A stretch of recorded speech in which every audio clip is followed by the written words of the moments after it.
कालंदरी के तीर सुर नर मुनिजन थकत बहे वो रुक गया दरिया नीर। जपोरे मन परमेश्वर नाम कबीर, जपोरे मन साहिब नाम कबीर। भाई काशी तज गुरु मगहर आए दोनों दीन के पीर। काशी तज गुरु मगहर आए दोनों दीन के पीर। कोई गाड़े कोई अग्न जलावे ढूंढा ना पाया शरीर। जपोरे मन परमेश्वर नाम कबीर, जपोरे मन परमेश्वर नाम कबीर। चार दाग से सतगुरु न्यारे अजरो अमर शरीर। चार दाग से सतगुरु न्यारे अजरो अमर शरीर।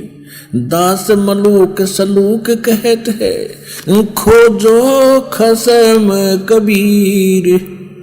जपोरे मन परमेश्वर नाम कबीर, जपोरे मन साहिब नाम कबीर। अब क्या बता रहे हैं कि काशी शहर को छोड़कर परमेश्वर मगहर में जाके, मगहर स्थान से, मगहर एक स्थान है गोरखपुर जिला से, गोरखपुर शहर से 25 किलोमीटर की दूरी पर एक मगहर स्थान है। अब उसमें संत कबीर नगर नाम का एक जिला बन गया अलग से, मालिक के नाम से। उसमें वो मगहर स्थान है। वहाँ का राजा जो नवाब था बिजली खान थे। बिजली खान पठान मुसलमान थे और काशी नगर के राजा थे वीरदेव सिंह बघेल थे। और ये दोनों ही परमात्मा कबीर जी के शिष्य हुए थे। ये शिष्य कैसे हुए थे, थोड़ी सी इनकी घटना सुनाते हैं। एक समय मगहर स्टेट में, मगहर क्षेत्र में, बिजली खां पठान के राज्य में इतना सूखा गिर गया, तराही तराही मच गई, पशु पक्षी मरने लग गए।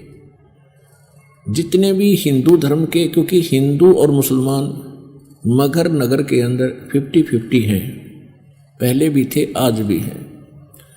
हिंदुओं ने अपने जंतर मंत्र सभी यज्ञ हवन कर लिए, साधु संत फकीरों से जंतर मंत्र करवा लिए, कोई बात बनी नहीं। मुसलमानों ने भी अपनी सारी क्रियाएं कर ली, थक गए।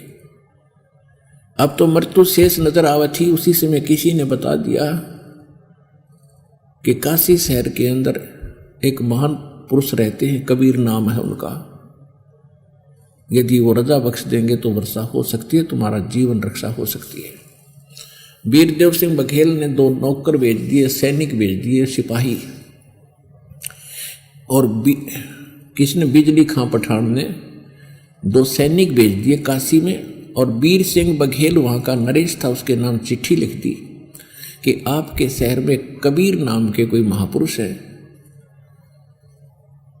और मैं सैनिक भेज रहा हूँ, कृपया इनके साथ घोड़ों पर बैठा कर उस संत को हमारे यहाँ भेजना। ऐसे ऐसे हमारे ऊपर एक बहुत बड़ी आपत्ति आई है। तो जो ही वीरदेव सिंह बघेल ने वो चिट्ठी पढ़ी, क्योंकि वो शिष्य हो चुका था परमेश्वर कबीर जी के और वो भगवान के विधान से बहुत सा परिचित हो चुका था, उसने तुरंत चिट्ठी लिखी और सैनिकों से कहा कि चिट्ठी जाकर बिजली खां पठान को दे दो। चिट्ठी में क्या लिखा था कि बिजली खां, आप पूरा क्षेत्र आपका जीवन और मृत्यु से जूझ रहा है और संत को आप ऐसे बुला रहे हो जैसे एक नौकर को बुलाया जाता है। अरे भले पुरुष, कुछ विधान समझो, खुद आकर नाक रगड़ो, सहर्ष स्वीकार करो, आत्मा से पुकार करो, वो प्रसन्न होकर चलेंगे तो कुछ रजा बख्शेंगे।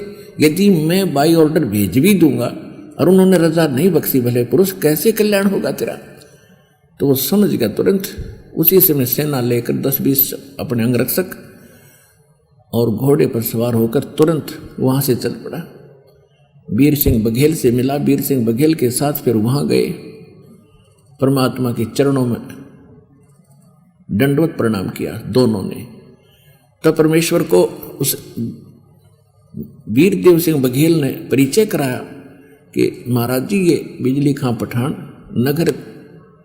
नगर स्टेट के यानी रियासत के ये नवाब हैं, इनके ऊपर ऐसी आपत्ति आई है, भाई बता तू अपने मुख से कह। तब उन्हें सारा दुख रोया कि महाराज कति अंतिम घड़ी में है सब सारी की सारी जनता और कुछ समय के मेहमान हैं, दया करो, वर्षा नहीं हो रही है, आप रजा बख्शो दाता। परमात्मा बोले भी साधु संत और बहुत है, मैं तो एक मजदूर आदमी हूँ और ठीक है भगवान की भक्ति जरूर करता हूँ, पर मैं और किसी साधु संतों से भी ट्राई करो। कहने लगे जी हमने सब जगह थक लिए, कोई स्थान नहीं छोड़ा, कोई संत भगत हमने नहीं छोड़ा। वहाँ हिंदू भी हैं, हिंदुओं ने भी अपनी कोशिश कर ली, पर कोई बात नहीं बन पा रही। परमात्मा बोले चलो। अब मालिक बैठकर उनके साथ, अब उधर से क्या हुआ कि ये जो संत हैं इनमें ईर्षा नहीं जाती। गोरखनाथ ये क्या होते हैं, जितने भी संत पहले अच्छे जो सुप्रसिद्ध थे, ये क्या था, पिछले जन्म के पुण्यकर्मी प्राणी थे और फिर ये मृत्यु के उपरांत ये पितरलोक में चले जाते हैं, एज ए पितर रहते हैं। तो पिछले संस्कार इनके फिर भी कुछ विद्यमान रहते हैं, और जैसा इंसान इस शरीर में भाव स्वभाव होता है वैसा ही सूक्ष्म शरीर में स्वभाव तो मन के अंदर है, आत्मा में है। तो इसको पता चला कि ऐसे कोई कबीर नाम का कोई संत आने वाला है, किसको, गोरखनाथ को, और वो अगर उस क्षेत्र में वर्षा करा देगा, क्योंकि गोरखनाथ का गोरखपुर जो स्थान है वहाँ उसका बहुत ज़्यादा प्रभुता रही है, गोरख टीला भी बना हुआ वहाँ पर। तो इसको वहाँ उस पितरलोक में भी चिंता बन गई इज्जत और बेइज्जती की, और वहाँ से एक साधु रूप बना के, और मगर के बाहर एक छोटा सा तालाब था, खेतों में छोटी सी जोड़ी होती है इस क्षेत्र में, खासकर छोटी सी तलैया बोलते हैं, छोटी जोड़ी कहते हैं हमारे यहाँ, यानी बहुत छोटा तालाब। वो सूखा पड़ा था, उसके किनारे बैठ गया, चमटा गाड़ के, वो त्रिशूल गाड़ के, आसन पदम लगा के। जब परमात्मा ने देखा कि ये, वो तो जानी जान थे, पता था ये कौन है, आम जनता तो नहीं जानती थी। परमात्मा ने कहा कि वीर बिजली खां घोड़ा रोको रोको रोको, सारे रुके। अरे महापुरुष आए तुम्हारे, आप ही इनसे अर्जी नहीं लगाई तुमने, ये तो पता नहीं क्या करते हैं, ऐसे पहुंचे हुए सद पुरुष है। तो बिजली खां पठान, क्योंकि हमारी एक वैसे भी एक वृत्ति बनी हुई है, हमारा स्वभाव बना हुआ है, हम साधु उसको मानते हैं जिसने बड़ी सी जटा रखा रखी हो, बड़े बड़े बाल हों, एक लंगोट बांध रखा हो शरीर पे, राख रूख रमा रखी हो, ढूंढे दाने पर गात फूक रखा हो, हम सोचते साधु वही है। तो परमात्मा ने सोचा था इनका फेर फड़क ना रह जाए, देख लिया था साधु सब ने, उन वीर सिंह बघेल ने भी देख लिया था कि बैठा है। तो परमात्मा को पता था इनके मन में दोष रहेगी कि इससे ना होगा तो इससे करवा लेंगे, तब तक वो करें नहीं जब मन में दो भाव रहेंगे तुम्हारे। तो परमात्मा ने सोचा पहले यह फड़क निकलवा दें इसकी। तो उन्होंने कहा कि बिजली खां पठान अर्ज करो इनसे, ये तो कुछ भी कर सकते हैं, ऐसे सिद्ध पुरुष देख लो, इनके चेहरे से लगता है बड़े पहुंचे हुए महापुरुष है। अब सुना के कह रहे थे गोरखनाथ को, गोरखनाथ फूल गया, डोडा हो गया, अक्यों तक मना संत पाए तो मन ने सरा मेरे को प्रशंसा कर रहा था। तो वीर सिंह बिजली खां पठान ने जाके प्रणाम किया, कहा कि महाराज ऐसे ऐसे बुरा हाल हो गया हमारा, त्राही त्राही मच गई है, काफ़ी समय से वर्षा नहीं हो रही है, दया करो वर्षा करा दो, कोई जल व्यवस्था करो। गोरखनाथ जी उठे, वो त्रिशूल गाड़ रखा था जमीन पर, वो निकाला, उस जोड़ी के बीच में जाकर त्रिशूल मारा ऐसे जमीन में, और फिर निकाल दिया। उसमें से एक जल स्रोत निकला और वो तलैया भरगी, वह तलैया भरगी।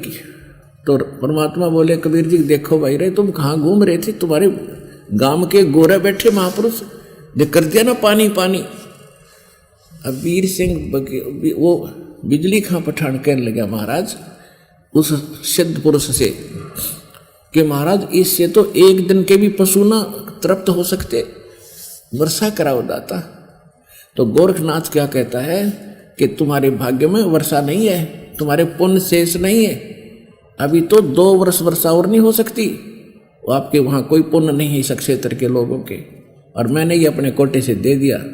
और कोई ज़्यादा तुम्हारे पास कोई समर्थ है तो उससे बात कर लो जाके, यानी अपने तो बढ़ाओ, किससे नहीं माना था ताकतवर। होता हो गया फ्यूज। अब वो उनको पता लगी गया था कि इससे काम कैसे क्या चलेगा, एक सारे पशु एक बार पी जाएंगे इसको। तो तब उनकी फड़क निकली और कहा भगवान आप दया करो। कौन? वो बिजली कहाँ पठान और साथ में नगर के लोग भी आगे काफी पता लगा महाराज आन लग रहे हैं, सारे निकल के आगे, क्यों मरे सब कुछ भूखे प्यासे। तो परमात्मा बोले भाई ठीक है, मैं तो एक भगत आदमी हूं, अर्जी लाऊंगा भगवान तो सुन ली तो मेरी। जहां वो बैठा था गोरखनाथ, उससे 100 फुट दूरी पर परमात्मा बैठ गए ध्यान मगन होकर, एक सिर्फ लीला कर रहे थे। और कहा भी तुम अपने घर न जाओ सारे, मैं अर्जी लाऊंगा जब मेरी सुन ली तय। अब कैसे जाओ? सबके पैरों तले की धरती खिसेगी कि मैं वर्षा उर्षा हो तो चलना। अरियो महाराज आड़े बैठ गया, आगे भी ना चाहता। परमात्मा बोले तुम जाओ भाई, ना रास्ते में भीग जाओगे, बच्चे भी तुम्हारे साथ। वो उनका ना समझ में आई, कुछ चल पड़े, कुछ आसपास खड़े थे। इतने में क्या देखा नो, बादल आए गरज के, काली घटा छाएगी और मूसलधार वर्षा होने आएगी। ठोक दिए सारा कुछ क्षेत्र। बोलो सतगुरुदेव। जल जल कर दिया 1 घंटे के अंदर, कति फुल्लम फुल। सारा गांव उमड़ के चरणों में गिर गया। गोरखनाथ ठाकर चमटा जाता रहा। अगिया कीर्ति मैं तो कह रहा था कि 2 वर्ष तो वर्षा नहीं हो गई, यो डूंडा ठा दिया इस नाथ जय। समर्थ सतगुरु जो चावे सो करही, और 14 कोट दूत जम डरही। ऊत भूत जम त्रास निवारे, और चित्रगुप्त के कागज पाड़े। ये समर्थ कबीर भगवान है। इस प्रकार तो परमात्मा ने फिर उनको उपदेश दिया ज्ञान का, भक्ति का, अध्यात्म मार्ग का, कि भाई तुम्हारे जितने संस्कार पुण्य थे वो समाप्त हो चुके। अब तुम्हारा पूरे क्षेत्र का विनाश होना था, भूखे मर कर मरना था, टक्कर मार मार कर। तुम्हारे पर रहम हुई, किसी महापुरुष ने, किसी पुण्यात्मा ने तुम्हें मुझ दास का पता बता दिया, और मेरी अर्ज भगवान ने सुन ली। तो बिजली खां पठान और गांव के नगर के सभी लोग कहने लगे मालिक नू ना कहो, अब नहीं मान सकते कि आपसे अतिरिक्त कोई परमात्मा है। अब पुण्यात्मा जिसकी जो जान बचा उसका तो भगवान, और वैसे भी रियल में भगवान थे ही थे, फिर भी वो समर्थ थे। समर्थ अपनी बड़ाई कभी नहीं करना चाहता, लेकिन उसके गुण प्रगट हुए बिना रहा नहीं करते। तो सभी ने जब ज्ञान सुना कि भाई तुम एक पिता के बच्चे हो, ये हिंदू और मुसलमान तुम आप पर बन गए, तुम भगवान के लिए ही बटे हो, भक्ति करो, तुम एक पिता की संतान हो। हिंदू और मुसलमान का खुदा 2 नहीं है, भगवान 2 नहीं है, एक ही प्रकार के मनुष्य हैं, एक ही प्रकार की बहनें हैं, सब एक प्रकार की माताएं हैं। तुम आपस में अलग अलग बनकर बैठ के दुश्मन बन बैठे। तो उन्होंने कहा कि कभी आप धर्म के नाम पर झगड़ा नहीं करोगे, नहीं करेंगे। कभी भी आप जीव हिंसा नहीं करोगे। सब ने कहा जी नहीं करेंगे, क्यों पाप करते हो तो अब तुम सारे मरोगे। तो सब ने उस समय सारी स्वीकृति दी। फिर गांव में नगर में लेकर गए मालिक को। वहाँ एक व्यक्ति था, 65 साल की उम्र वाली थी। उसकी पत्नी के जो है, उसकी पत्नी की माहवारी भी बंद हो चुकी थी, और एक का मात्र रट लगा रहा था भगवान संतान दे। उसकी पत्नी भी रोए बुरी तरह, भगवान औलाद नहीं, औलाद नहीं।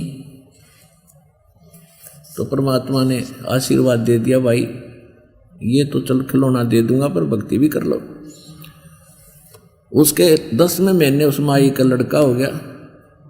ये दास वहाँ गए थे पर्सनली बहुत से भक्तों को लेकर के मगहर के अंदर। तो मगहर के अंदर जब परमात्मा वहाँ गए हुए थे तो हमने जो पता किया उन्होंने बताया ऐसा ही जो हम सुना करते थे कि यहाँ एक पूरा मोहल्ला है, मोहल्ला यानी एक पूरी कॉलोनी है जो परमात्मा के नाम से उस मोहल्ले का नाम है। उस मोहल्ले का नाम है कबीर करम मोहल्ला। कबीर करम मोहल्ला यानी कॉलोनी। कबीर परमात्मा का करम माने रहम, फारसी में करम माने रहम, यानी परमात्मा के रहम से बसा हुआ मोहल्ला कबीर करम मोहल्ला आज भी विद्यमान है। तो ये सुख और न्यारा दिया, और भी बहुत से परमात्मा ने ये सुख दिए।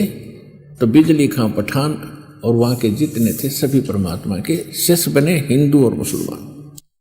तो कहने का भाव यह है कि परमात्मा कबीर जी सभी हिंदू और मुसलमानों को एक सामूहिक शिक्षा दिया करते थे कि भाई न तो आपके काजी आपके ग्रंथ और भगवान से परिचित हैं, और न ही ये हिंदू धर्म के पंडित और ये मंडलेश्वर आचार्य और शंकराचार्य ये ना भगवान के बारे में जानते, ना अपने अध्यात्म सदग्रंथों से भी परिचित नहीं है।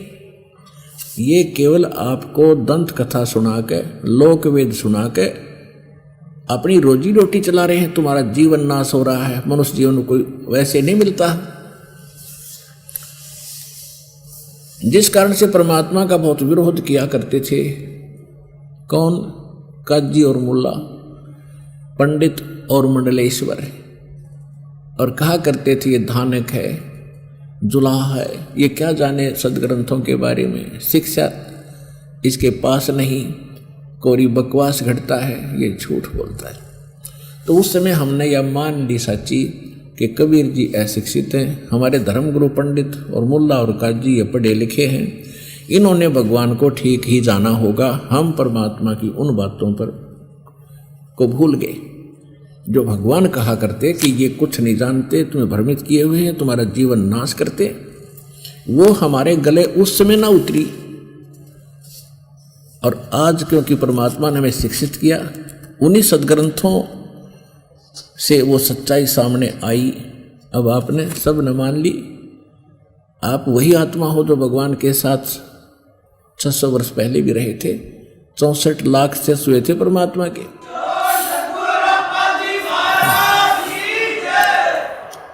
आज से 600 वर्ष पहले जो भगवान आए थे, 120 वर्ष यहाँ प्रचार किया करते थे। ज्ञान गौणता मान्य नहीं करते, क्यों? ज्ञान तो हमारी बुद्धि में आवे नहीं था, क्योंकि हम इस बात से स्लिप कर जाती थी बुद्धि के कबीर जी अशिक्षित है और पंडित लोग शिक्षित हैं, काजी मुल्ला शिक्षित हैं।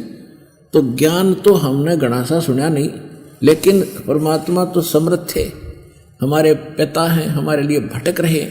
तो वो ये चाहते थे कि एक बार ये कुछ दिन मेरे साथ लग जा और इनको भक्ति से कुछ चार्ज कर दूं, इनका घड़ा भर दूं, और फिर जब तक पीढ़ी पिछली पीढ़ी का युग समय आओगा 1997 के बाद तक, कि तब तक इनके पुण्य युग घड़ा भरा रहे और ये घड़े दुखी ना हो, भगवान की आस्था इनमें बनी रहे, इनको मनुष्य जीवन मिलते रहे।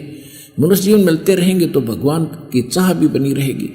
वो चार्ज करना चाहते थे। इसलिए जितने भी 64 लाख से होना कोई बालकों का खेल नहीं, एक धानक के, एक जुलाहे के, एक मजदूर के, और कोई जंतर मंत्र जानता नहीं, को फू फा करता नहीं। आशीर्वाद दे दिया, सारे सुख।